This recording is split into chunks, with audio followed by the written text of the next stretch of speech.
हे बघा, आपण जर एक झालो ना तर काही अशक्य नाही. शिवशक्ती भीमशक्ती एक झाली तर कुठल्याही सत्तेपेक्षा ती मोठी आहे. आपण हातात हात घेतले पाहिजेत, आपापसातले सगळे हेवे दावे बाजूला ठेवले पाहिजेत, सगळा टोकदारपणा आहे तो बाजूला ठेवला पाहिजे, एकमेकांमधल्या भिंती पाडल्या पाहिजेत. त्या उतरंडीत थोडं वरचं मांडणारे जे बहुजन आहेत ना त्यांना मी सांगतो की हात जोडून कळकळीची मनापासून अगदी पोटतिडकीनं माझी विनंती आहे की डॉक्टर बाबासाहेब आंबेडकर या महामानवाला समजून घ्या. त्यांना आपल्या सगळ्यांसाठी काम केलंय. त्यांना एका जातीपुरतं मर्यादित ठेवू नका.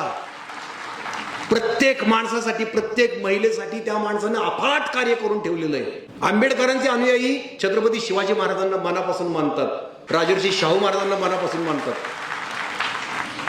पण आंबेडकरांना मात्र एका जातीपुरतं मर्यादित ठेवलं जातंय. नाकारून चालणार नाही, पण ते चुकीचं आहे.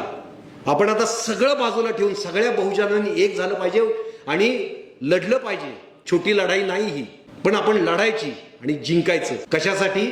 महाराष्ट्र धर्मासाठी.